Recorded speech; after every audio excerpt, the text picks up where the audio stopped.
Let me quote you from Republican Representative Jeff Duncan's Facebook page. Quote, "The Second Amendment is, or should be, equal to the First Amendment and the Fourth Amendment and all of the others. Ask yourself, why is it under attack? Ask yourselves about a national gun registry database and how that might be used and why it is so wanted by progressives. Read about the Rwandan Genocide, the Hutu and the Tutsi tribes. Read that all Tutsi tribe members were required to register their address with the Hutu government and that this database was used to locate Tutsi for slaughter at the hands of the Hutu. Since the government had the names and addresses of nearly all Tutsis living in Rwanda, remember, each Rwandan had an identity card that labeled them Tutsi or Hutu, the killers could go door to door, slaughtering the Tutsis." Yes, you heard me correctly. Representative Jeff Duncan of South Carolina is equating background checks, and not even universal background checks, by the way, because that's not what the law says. There's still massive loopholes. He's comparing moderate background checks for gun control to the Rwandan genocide. Stay classy.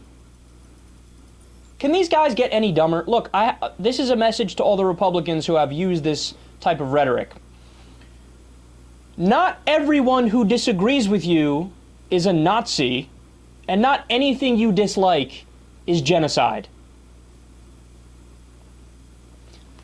When you think about what the background checks are actually for, it's a simple measure to try to make sure that, hey, maybe people who have serious mental problems like schizophrenia or bipolar disorder can't get their hands on guns.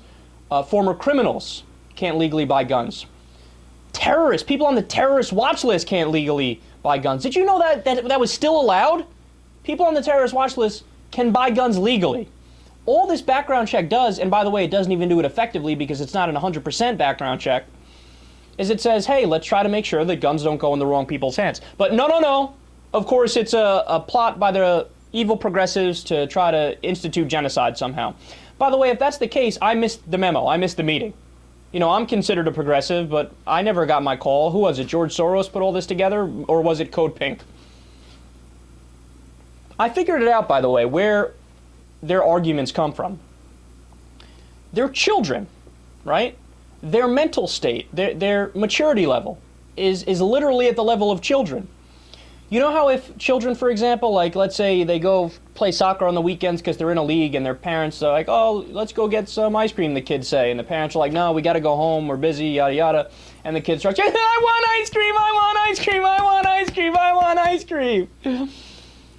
Well, this is the same thing, right? I don't want background checks, I don't want background checks, I don't want background checks. Therefore, the people who want background checks, they want genocide. Yeah, you got us, man. They're onto us. Guys, we got to pack it up. They're onto us. We're never going to get our genocide through.